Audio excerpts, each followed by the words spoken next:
All right, Shalom.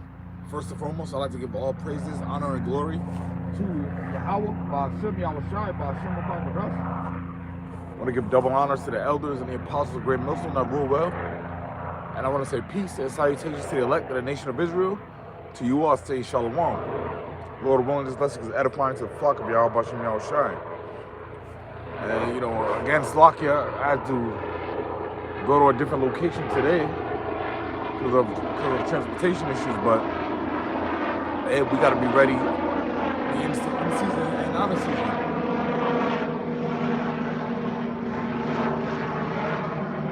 But nonetheless, I wanted to talk about, actually I got an article I wanted to bring up, and for the past couple of weeks we've been talking about the increasing state of war and how, we're technically in the midst of a world war as we speak. It just hasn't been labeled by the media, by mainstream news, as world war. But we're in the midst of world war as we speak.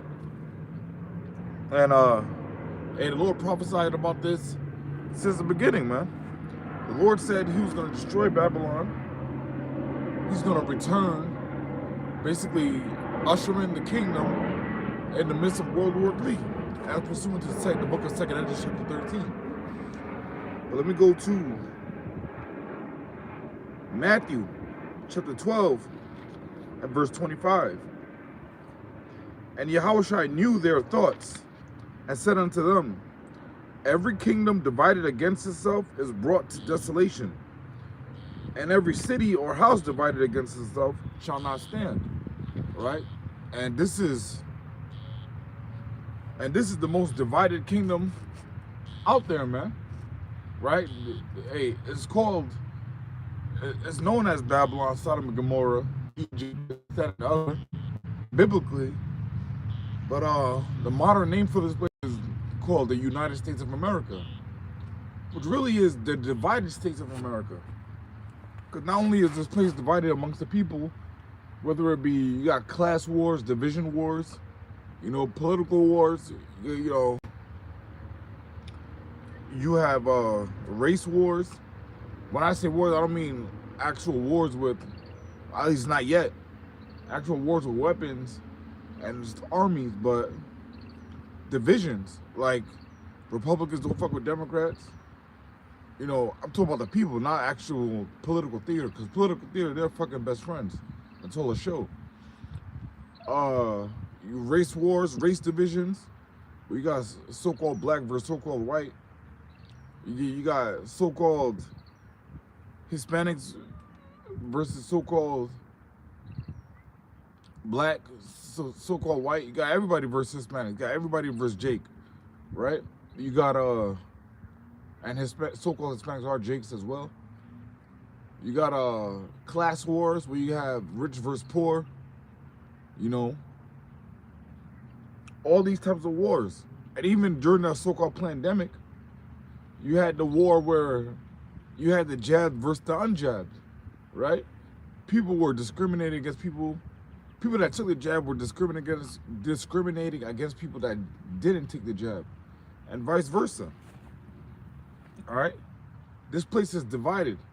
And since the Lord prophesied and the scriptures told us that war will be will happen, and also usher in Yahweh Shai, before war is division. And this is why the first weapon of war that goes out is propaganda. Propaganda is used and pushed to divide the people, make them think a certain way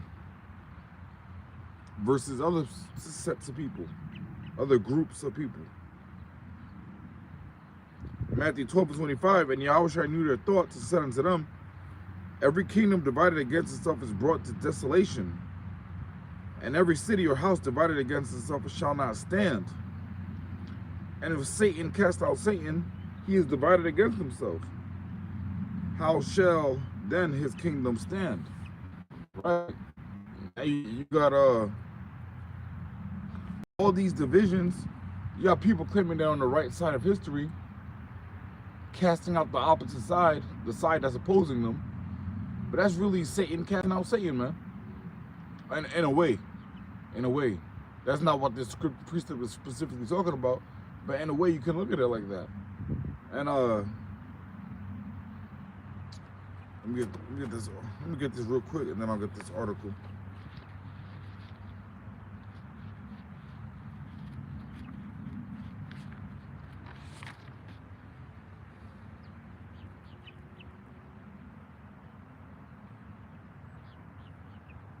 The book of Revelation, chapter 11 and verse 14. The second woe is past, and behold, the third woe comes quickly. Right, that third woe was that third world war. That second woe was that second world war, and it's past. So a third one is coming. Notice how I didn't mention a fourth, because after the third one, or even during the third one, and in the return of Yahweh Shai, that's going to be end of all wars. So notice how it only mentions 3 of them, the third. Right? It doesn't mention 3, but it says a third, which implies that there are only 3. So, hey, it's locked, yo, completely off track. But for the past 2 days, I've been looking up at the skies during the daytime, and I haven't seen any chemtrails. Man. Doesn't mean they're not still committing wickedness, but that goes to show you that I believe the people that are flying those planes and the agencies responsible for sending those planes into the heavens and dispersing those chemtrails are maybe the so-called Christians, and they're taking this time of the year off, right? Maybe they got a little break, you know, for the wicked holiday Christmas, for the wicked holiday New Year's, because again, New Year's is this isn't in the dead of winter. New Year's symbolizes spring, a birth, right? So New Year's is usually around April or May, or March or April. But it might be that it's Amalek pulling the strings and calling the shots, but the actual workers, the actual people flying these planes, these chemtrail planes, and dispersing that among society are so-called Christians for the most part. And they believe that, and they observe Christmas and shit like that. That wicked holiday that Jeremiah chapter 10 warns you about not celebrating. Right? Learn not the way of the heathen. All right? Scripture tells us things since the beginning. But Jake don't want to listen. It's locked you. But again, that third woe is coming quickly. Hey, the third woe was here, man. Let me get this article real quick. Because speaking of war, you have news that because of the ties that the country of Trinidad and Tobago has with Babylon, the U.S., and the actions that the U.S. has taken against Venezuela in recent history, or recently, that Venezuela has cut off ties to Trinidad and Tobago, and I believe they stopped supplying them oil, if I'm not mistaken. I'll look into that shortly. But then you also have the U.S. doing strikes in the country of Nigeria, claiming that they're striking ISIS. ISIS, a Muslim country, a Muslim organization, which was created by the CIA and Mossad, right? Created by Babylon and Amalek. That organization is in Nigeria, a mostly so-called Christian country. Shit don't add up, right? But they said they're claiming that the government of Nigeria asked the U.S. to intervene and asked the U.S. for help. That's what they claim. But according to this article here, this is from a month ago. This is from November 28th, 2025. from a page called frontpageafricaonline.com. And this is a month ago, and the U.S. struck Nigeria a few days ago, maybe a week ago. A few days ago. It wasn't 7 days. It's like, let me just get that real quick.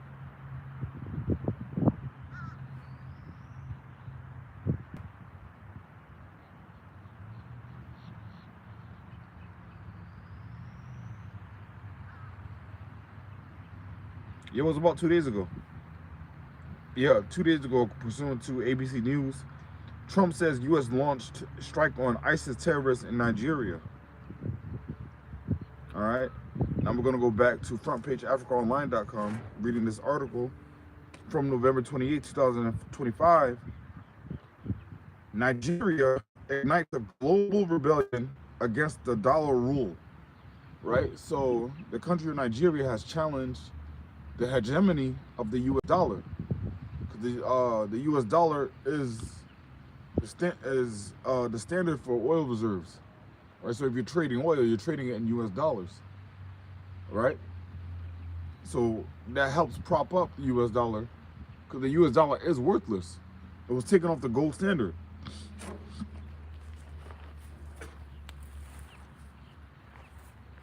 Like we mentioned before, that all currency eventually, the value eventually becomes zero. All currency eventually becomes worthless. Or eventually, nobody's gonna accept US dollars. Nobody's gonna accept Chinese yuan. Nobody's gonna accept denaries, right? So what's gonna happen is, or eventually that happens, we're just gonna usher in the MOTB, the Revelation 13:16, the mark of the beast, that if you don't have it, you won't be able to buy or sell. But we're going to jump into that shortly, because all this is leading up to that. And Slakia from rambling, but we're in a time of war. We're in a time of the end.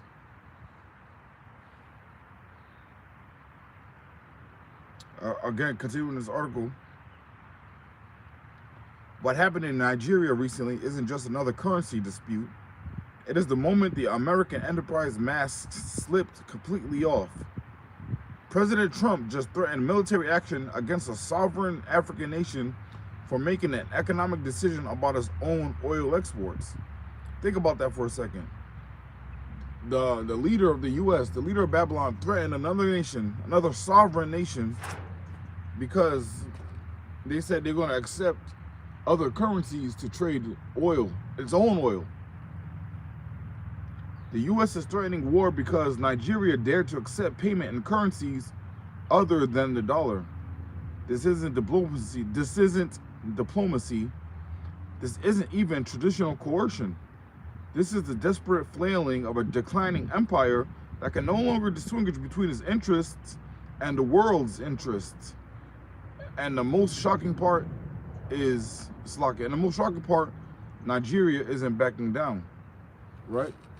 So a month ago, a military action was threatened against the country of Nigeria for their what they did in the currency wars.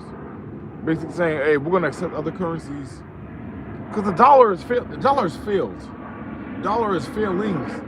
The only reason the dollar is still alive, is still active, is because of the faith that people have in it.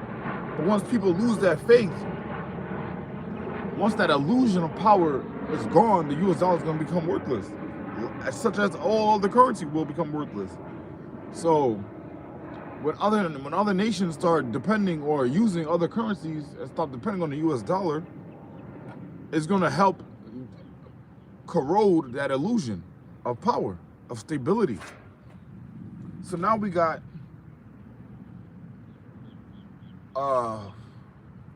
Slakia. Lose my train of thought. So now we got the U.S. attacking other nations, which isn't the first time in history, right? I believe I seen this stat a while ago. I don't know all 9 nations off the top of my head, but in the year 2000, there were 9 countries across the 4 corners of the earth that didn't have a central bank. Those 9 countries was, I think it was Iraq, Iran, Venezuela,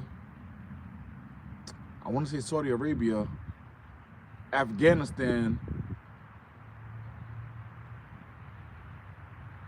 and I'm not sure what else, Slovakia. But hey, since the year 2000, all those countries has had a conflict with the U.S. and the U.S.'s allies. So you had the war in Afghanistan based on so-called 9/11, which was a complete fraud.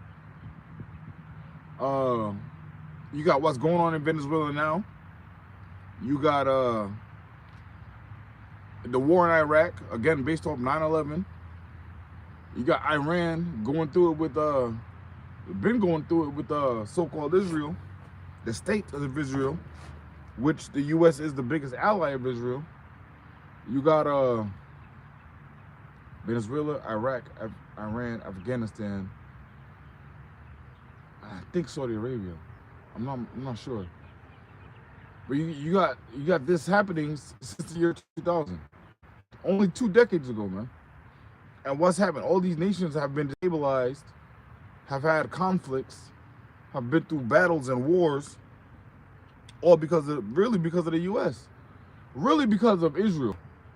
But the U.S. is basically the right hand of Israel.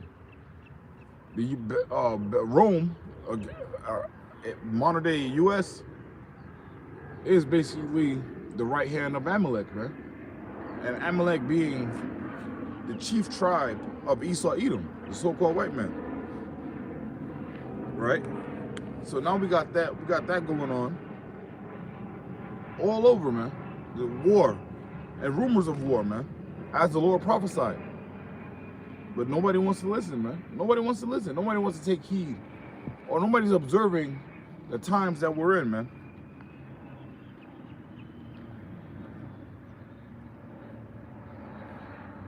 So lock in real quick. Let me get this.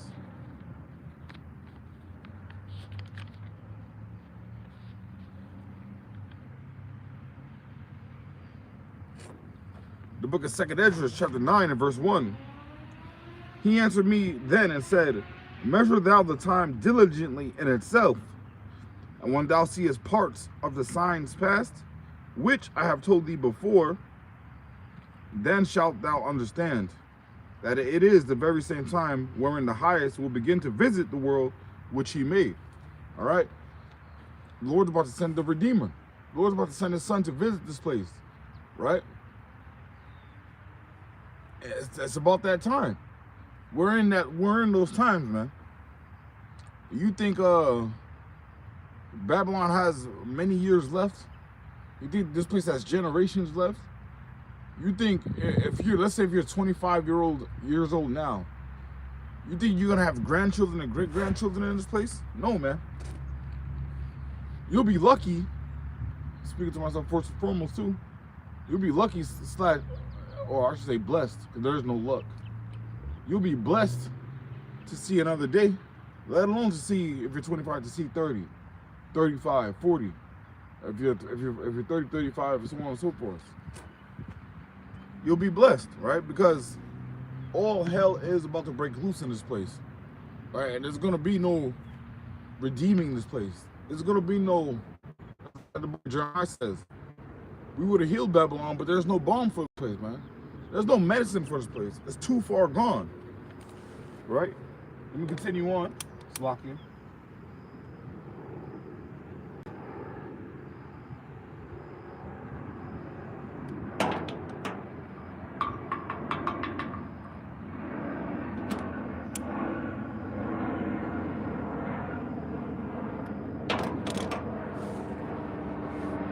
The book of 2nd Ezra, chapter 9 and verse 3. Therefore, when there shall be seen earthquakes and uproars of the people in the world, then shalt thou well understand that the Most High spake of those things from the days that were before thee, even from the beginning. Hey, the book of Isaiah says how the Lord declares the end from the beginning. The Lord already detailed about how the downfall of this place, what's going to happen to this place, man. The future of Babylon, the future of America is already sealed, man. There's no changing course. There's no changing the course of history. You can't change things that have passed, and you can't change the future either. The Lord already determined everything, man. That so-called free will is false. Our lives, the plans are already outlined. We're just going through the motions. All right, we're playing our role in this script. The script of life, man. But hey, Tawadi Abashim Yashai, because when the Lord returns, he's ushering in the kingdom. And suffering of our people, of our nation, is going to end. You so-called blacks, Hispanics, and Native Americans, for the most part. Of course, there are other Israelites that may look like other nationalities, may even claim to be descendants from other nationalities, but they truly descend from Israel, from Jacob, right? Our persecution, our suffering is almost at the end, man. We're at the finish line, man. It's fourth quarter. It's fourth quarter, man. And we never had the lead. We never had the lead in this place, man. But hey, the game's supposed to be tied soon. When Yahushua returns, that's when we take the lead. I'm speaking as a man. Really, the tying is really Jacob's trouble. Because Jake is going to be comforted. Or the elect, Salakia. I'm not going to say all Jake. Or the elect is going to be comforted. The elect is going to be taken care of during Jacob's trouble. So the game's going to be tied during Jacob's trouble. Or the elect might have it where they're up a little, you know? Because persecution is not going to stop. Persecution is going to continue. Even when the Lord said he's going to, Salakia, let me go jump to it real quick. This is the same book. Book of 2nd Ezra, chapter 2, and verse 26. As for the servants whom I have given thee, there shall not one of them perish, for I will require them from among thy number.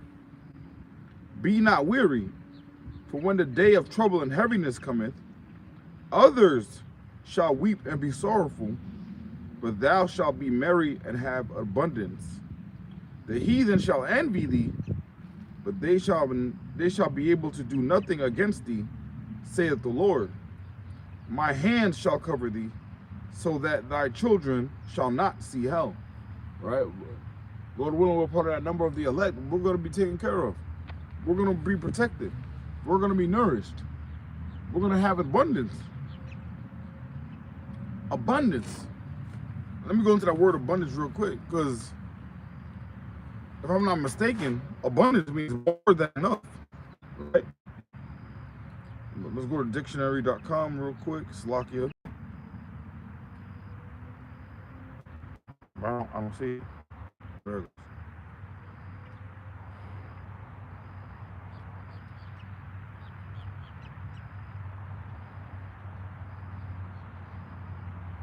Ooh!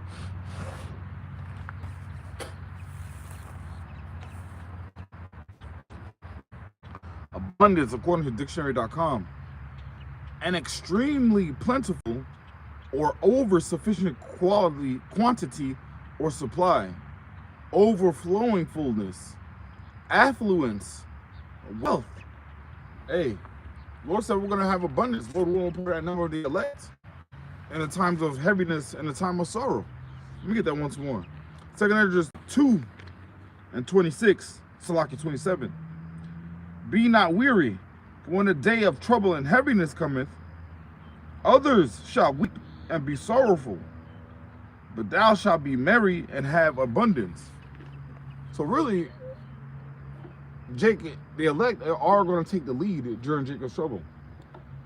All right, so the Lord said we're going to be merry, be happy, be rejoiceful, be rejoicing, and have abundance. An oversupply, man. Not just a little, not just a bare minimum. We're gonna have an oversupply, man. You're gonna be in Jacob's trouble, and Jacob's trouble coincides with a famine. Not only a famine of the word, but also a famine of bread as well. A famine of food. You're gonna have and other nations as well. You know, Jake starving, dying of starvation, dying of the famine, giving up the ghost. All right, but you're gonna have the elect.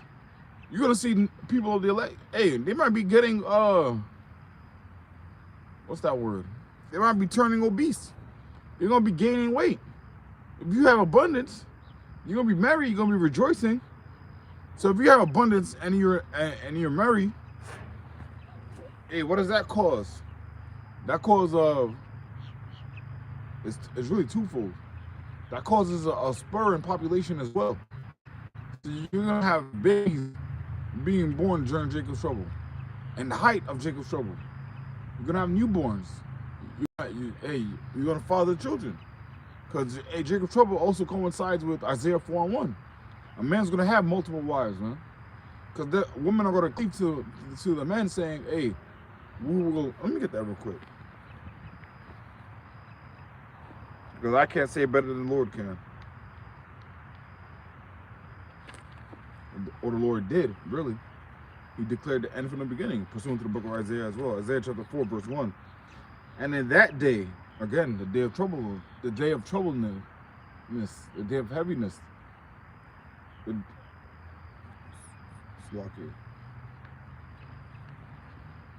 day of trouble, the day of heaviness, the day where people are full of sorrow, people are mourning.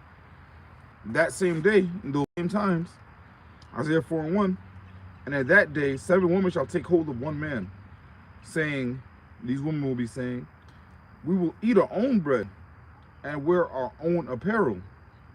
Only let us be called by thy name to take away our reproach. It basically said they're going to feed themselves. They're going to clothe themselves. They're going to sustain themselves. They only want the title. Hey, I'm with my alcoholic. I'm with this man. I'm with this man of the Lord. They really only want the title. Just like women these days, your modern day woman, they want the title of wife, but they don't want the duties and responsibilities of a wife, right? Jacob's trouble is gonna flip all of that, man. Just like your modern day woman wants, which I'm not complaining about, they want to be taken care of. They want to be, I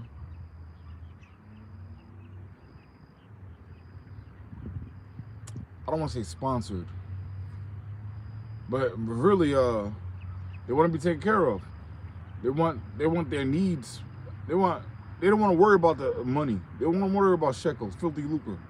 They want everything taken care of by their man, by their husband, which I'm not opposed against, right? Which I'm not opposed against. A man's duty is to take care of his wife, to take care of his house.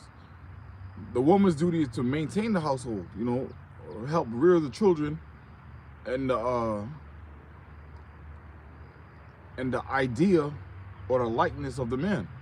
Because, hey, you're supposed to be dealing with a man that's dealing with the Lord, or the Lord is dealing with, Salakia. This way, your children can be raised in that same stead, right? Hey, because what happened? What did the Lord say? The Lord said, if you forget the Lord's going to forget you and your children, right? So you wouldn't want to deal, for the sake of your progeny, for the sake of your children, for the sake of your house, your future, you should, as a woman, you shouldn't be wanting to deal with a man of the Lord. Vice versa.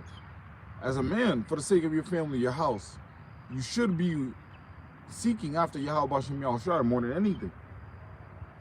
All right? Because you don't want the Lord to forget about your children, then that is a rat. You don't want the Lord to forget about you, then that's a rat. But nonetheless, let me finish Isaiah 4:1. Lord, close it. Isaiah 4:1. I did finish it. And in that day, 7 women shall take hold of one man, multiple wives. Your modern day woman will be like, oh, hell no, I'm not sharing this, that, and the other. Partially, I believe it's because they want to keep all the resources of the man to themselves. They don't want to share that. But if a man has abundance, if a man is a so-called multi-millionaire or has, a high net worth, high so-called so-called high-value man, because really money doesn't give a man value. Really serving the Lord gives a man value, right? If there was more than enough for that one woman, right, and she didn't notice resources were lacking and going to another woman, she wouldn't care. She wouldn't up and leave that man because of that. Now she might, if she had an incentive to do so, such as if she was married under Esau's system and, you know, went through the courts, got a divorce, and took half of that man's net worth. What's that? That's former basketball player Iman Shumpert. He was married to a woman. That woman left him recently. They went through divorce, and the divorce court finalized that, or claimed, or says that really they took everything from Iman Shumpert. He only has I think $2 million to his name. The woman got a tour bus, luxury cars. She kept her businesses that she had already. It wasn't like some broke woman. The woman was a celebrity as well. She got I think a couple of houses. I believe they were based out of California, and that law claims that you can get houses in divorce proceedings. She got alimony, so she gets paid every month. And also a lump sum of money as well. And only left Iman Shumpert with $2 million. So she had an incentive to leave that man. But if that wasn't the case, women wouldn't leave these so-called rich people, men. Women wouldn't go through divorce if they weren't entitled to half. Right? And that's off, man. That's off. According to the scriptures, a woman's not supposed to get half of your value, of your net worth. When if she decided to leave, or if a man decided to leave her, hey, send that woman on her way, man. These women do nothing for the most part. Some women do. These women, for the most part, these women do nothing to help build the value of the man. It's like that one song where so-called Kobe Bryant was going through a divorce with his wife. They didn't get divorced, but what the song said, Kobe's about to lose 150 million, but the wife wasn't with Kobe shooting in the gym. She wasn't training this man, right? She was just enjoying the fruits of his labor, right? And because of that, you know, I believe Kobe had to buy her, or he did, just basically to bribe her to stay. He bought her, I think, if I'm not mistaken, he bought her one of the only automatic Ferraris or Lamborghinis or something like that. He bought her like a $7 million ring. Crazy, in order to bribe her to stay. Hey, if this place was really, you know, if Babylon was really a nation where built on the laws of Yahweh B'Shem Yahushai, you know how they claim, in God we trust, it would follow the laws, follow the teachings of Yahushai, and these women want to get half of men's net worth. All right, especially if they did nothing to help build that net worth. What did Kobe Bryant's wife do to help build Kobe Bryant? Nothing. She just enjoyed the fruits of her labors. But that's going to change. The Wadi Yahweh that's going to change in Jacob's trouble. I ain't gonna lie, it looks like I'm in like Arizona or some shit, but I swear I'm not. But nonetheless, let me jump to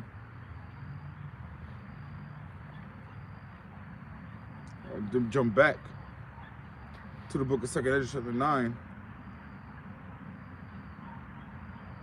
and verse 4. Then shalt thou well understand that the Most High spake of those things from the days that were before thee, even from the beginning. For like as all that is made in the world hath a beginning and an end, and the end is manifest. Hey, again, going into that word manifest, meaning easily perceived, easily seen. It's obvious we're at the end, man. This place can't continue on, right? All the signs that the Lord talked about before his visitation or return, before the third woe, are being fulfilled now, right? And everybody sees it in a way.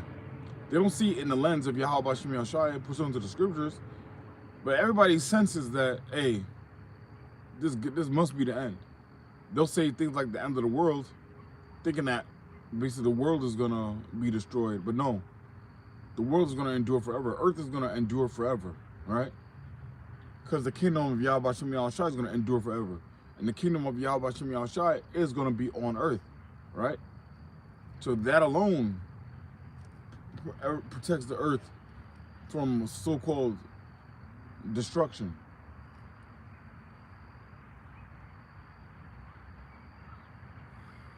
Second Ezra 9 and 6. Even so, the times also of the highest have plain beginnings, and wonder, and powerful works, and endings, and effects, and signs.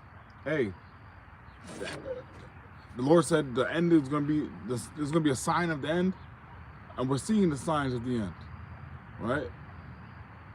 Hey, when has the Lord's word ever failed, man? Never. Not once, man.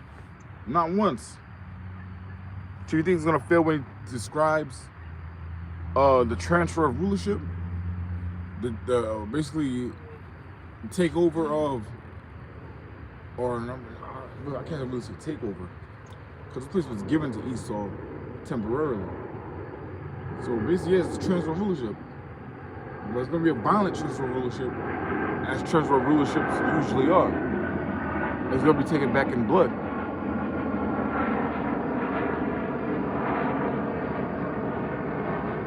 It's lucky. That plane is kind of loud. It's about to land at the airport nearby. I know this is completely random, but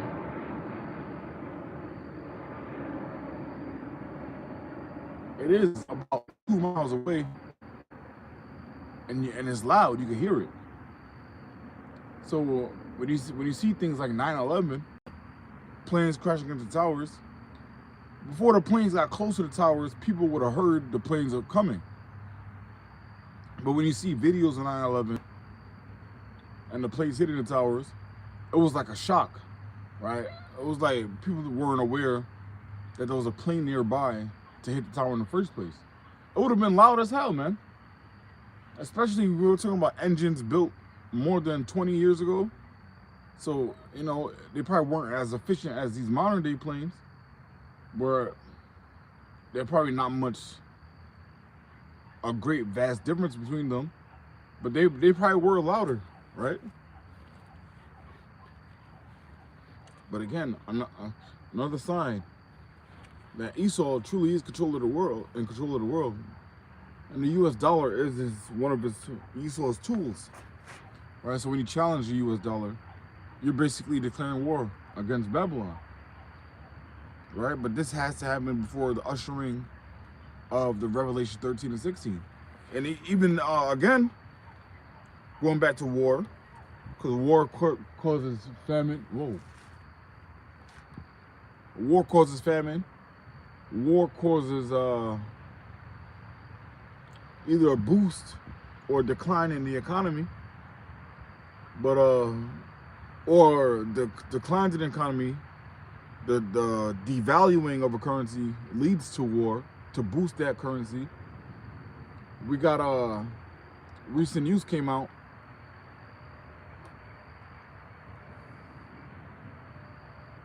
I forgot the agency's name, but they basically they set motion to tokenize all assets, right? Because the RFID chip, the MOTB, the mark of the Revelation 13:16, is going to be on the blockchain. What's on the blockchain? Tokens, so-called cryptocurrencies. But this agency made a move to tokenize everything. So basically, just like you could buy a Bitcoin, you could buy a whole Bitcoin, or you could buy a part of a Bitcoin, right? They're tokenizing all assets. So now, instead of buying a house, you could buy a part of a house, right? So if the house goes up, let's say if a house goes up in value 100 grand, you go 5% of that house instead of buying the whole house. Which, again, is leading to the MOTB. The MOTB. The markers are right around the corner. Right? So, again,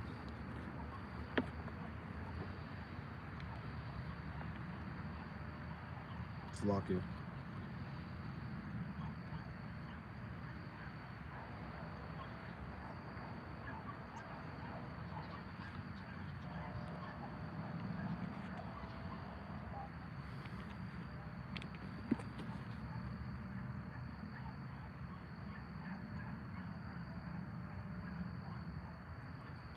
The book of Habakkuk, chapter 2, verse 1.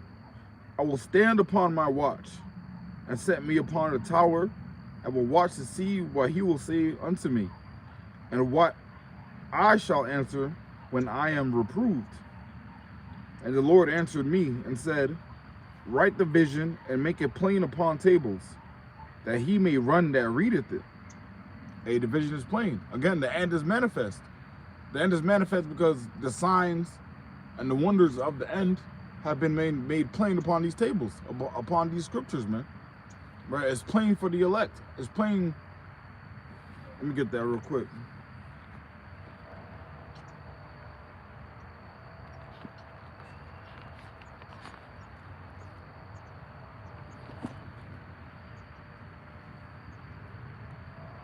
Daniel chapter 12, verse 9. And he said, go thy way, Daniel, for the words are closed up and sealed till the end, till the time of the end. Many shall be purified and made white, but the wicked shall do wickedly, and none of the wicked shall understand, but the wise shall understand. Right? The beginning of wisdom is the fear of the Lord. The wise is going to understand the signs and times that we're in. The wise are going to understand the signs that the scriptures are talking about, the times the scriptures are talking about. The wise are going to understand that we're in those times now. The end is manifest. It's easy to be seen to the wise. The wicked are still going to be wicked, right? Hey, 2/3 of our people got to go because they can't be changed. They can't be converted. The Lord has dulled their senses. The Lord has left them completely blinded. Right? Not physically blinded where their eyes can't see, but spiritually blinded where their spirit can't see. Right, their mind can't see, right? And it doesn't matter what your eyes are, your physical eyes are able to see if your mind is blind, right? It doesn't matter. If you can't see physical chains around your body, around your neck, around your wrists, and because you don't see those chains, you think you're not in captivity. No, nigga, we're in captivity. Till this day, we're still in fucking captivity, man. All right? But we're at the end of our captivity. Hey, we're reaching the end, man. We're here at the end. Really, at the end of the day. At the end of the day, we're at the end. Man, Tawadi y'all bust me on shine, man. You know, I can't help but look at the sky and be like, I don't feel bad, you know, breathing, inhaling, because there's no chemtrails in the sky. At the moment, at least where I'm at right now in South Florida. You know, the air does feel better, but partly because it's getting a little cool. It should be a little brisk tonight. I believe they said the low is going to be a low 59 degrees tonight, which is nice hoodie weather, nice sweater weather, right? But hey, I feel the coolness coming on now, but it's a beautiful day, man. And what increases the beauty of the day is not only the weather, but the portrait, the landscape the Lord has painted in the sky, man. You got the sunset going over the. Actually, let me just flip the camera.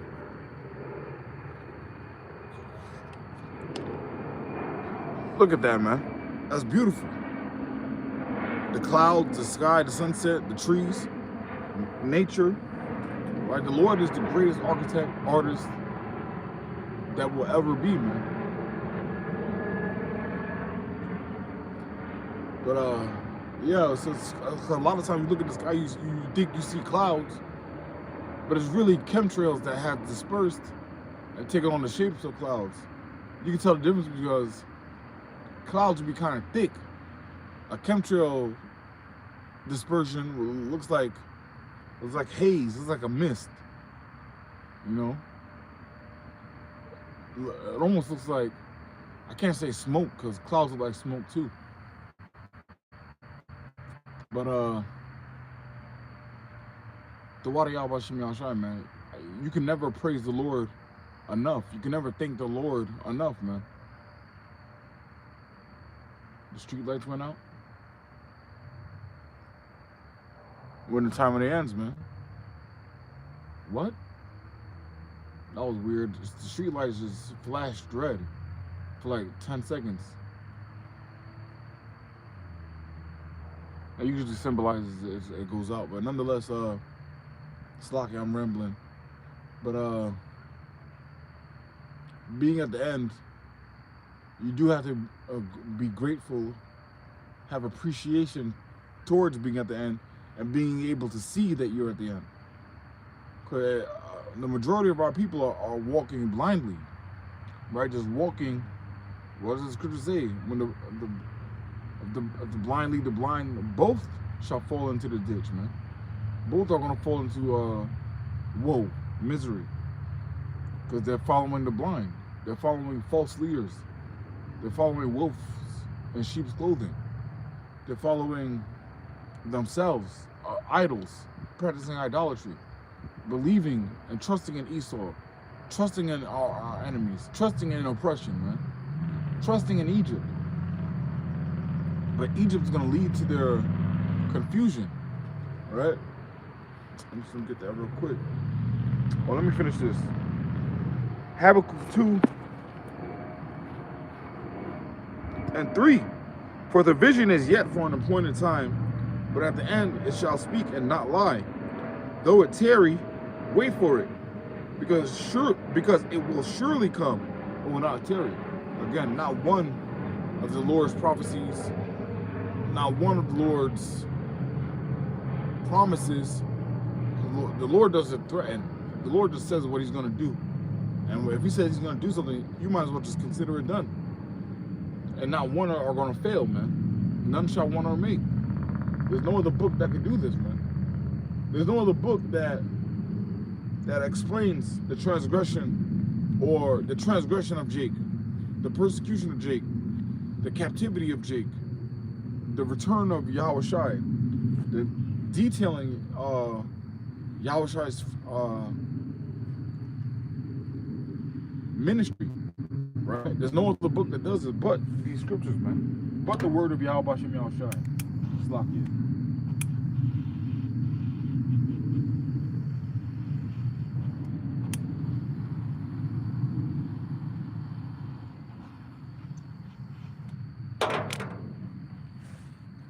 And the Lord gave us this book.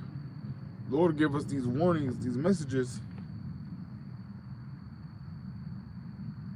because he cared about us. Because he cares about us. Slaka, cared, meaning past tense. He cares about us still. All right, this is why he sent Yahushua. We needed a redeemer, man. We still do. Our people are lost. You see the condition of our people without Yahushua. And you see the condition of our people, you know, in the absence of Yahushua, man. But when he returns, all that's going to be at the end. There's going to be no more pain, no more suffering. Right? The Wadi Yahweh Shem Yahushua, man. The Wadi Yahweh Shem Yahushua for the pain and suffering. Because there's one song by this artist called 50 Cent. And he said, joy wouldn't feel so good if it wasn't for pain. Hey, you got to appreciate the pain, man. Right? You got to appreciate it. This is, what we're going through is basically the Lord's rod of correction. He's correcting us in real time. Right? And the elect, 1/3, Lord willing, we're part of that number, is going to take heed to that correction. But 2/3 aren't going to take heed to that correction. Man, I can't help but look at the sky, man. It's gorgeous. And you see flocks of birds flying. The Wadi Yahweh Shem Yahushai. As birds flying, as the scriptures say, is the Lord going to defend this place tomorrow? Defend us, not this place. Salakia. This place is over with. Let me get that real quick.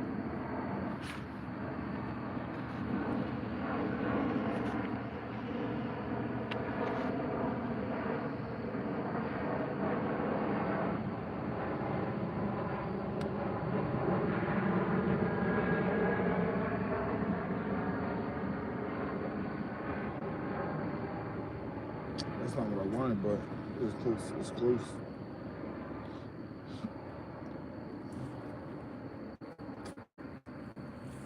Hey, like I was saying, we need the Lord. We need Yahweh Shai. We need Yahweh Shai, man. And you're a fool. You're committing idolatry if you think you don't need him.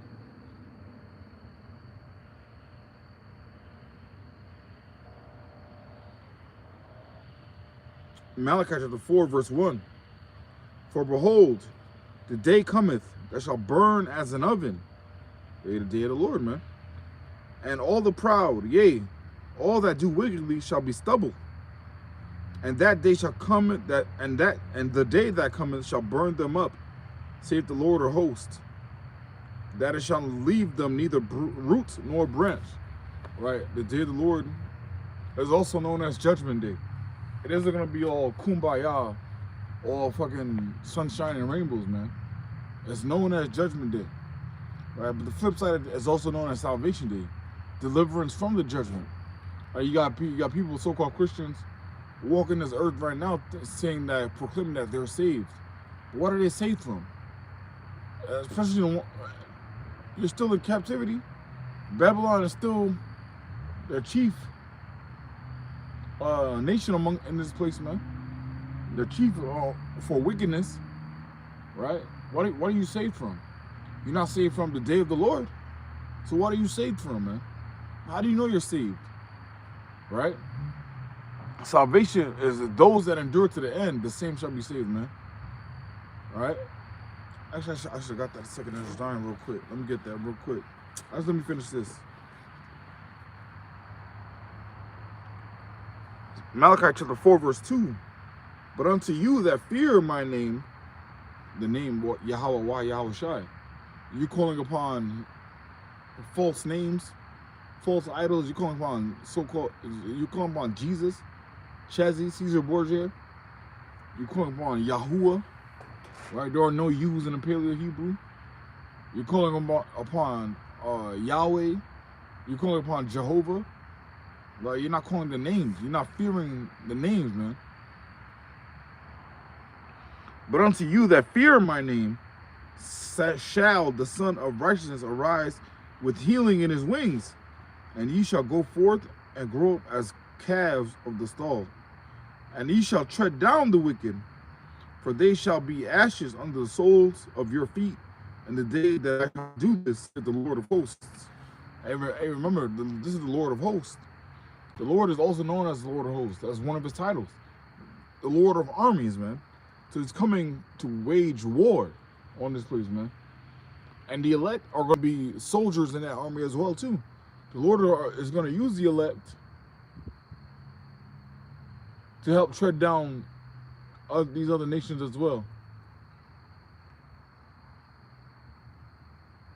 It's locked, y'all. I saw 12. I thought they were coming here.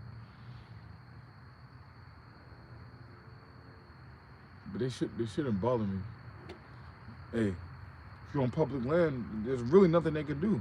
I remember they kicked me out on in the gates of the city downtown because I was in front of an abandoned business that even to this day is still for lease.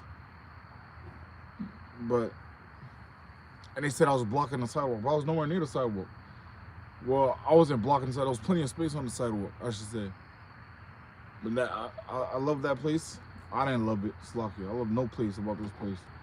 But that place was convenient for me because it had a covering from the rain as well. But the way they Al Shai, hey, there's no rain today.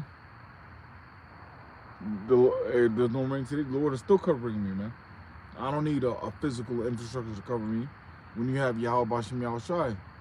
Depend on the Lord, all right? Because he's coming back with healing in his wings, man. Health we all desperately need.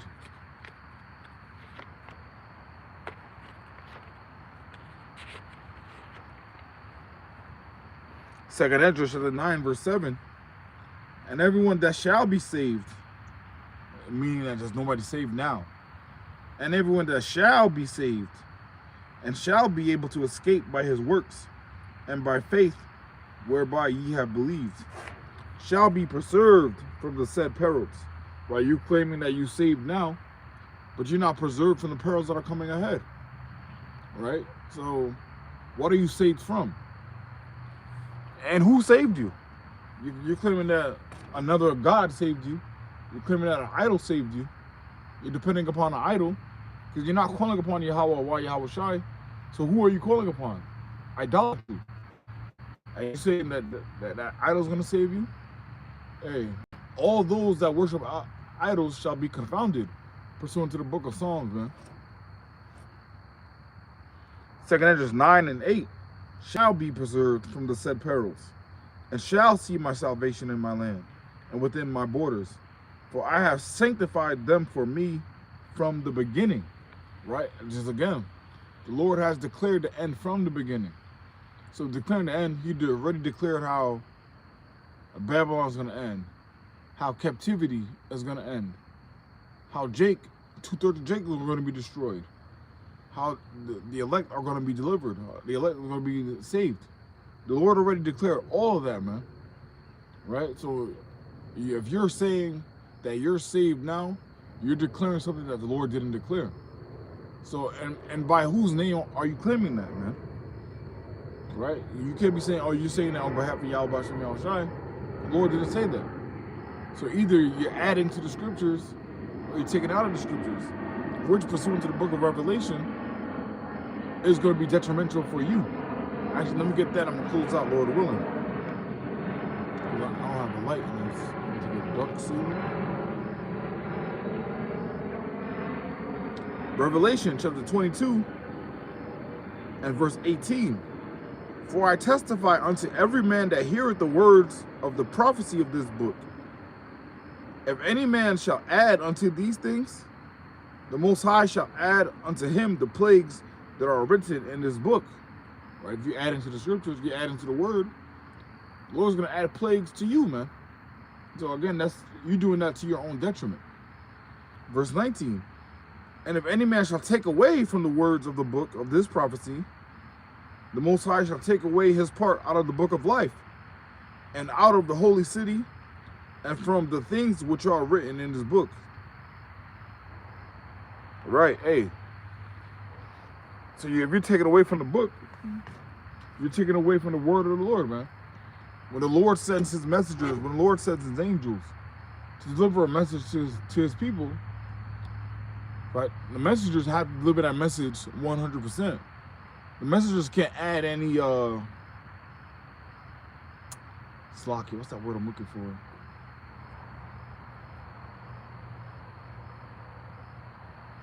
Instigate. Or really, the messenger can't inflame the words, make it sound either worse than it is or better than it is. The messenger can't take away from the words, leave part of the message out. That'll be going off, right? And when you read the accounts of angels visiting the men of the Lord, angels never lacked in delivering the message 100%. And we gotta have that same mindset, man. But we can't sugarcoat the words of Yahweh Shem Yahweh Shai. We can't make it sound good because it's easier to digest. Hey,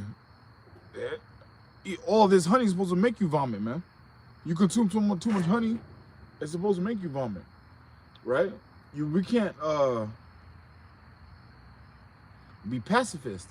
We gotta be truist, man. We gotta be absolutist, meaning that, hey, the word of Yahweh Shem Yahweh Shai is absolute.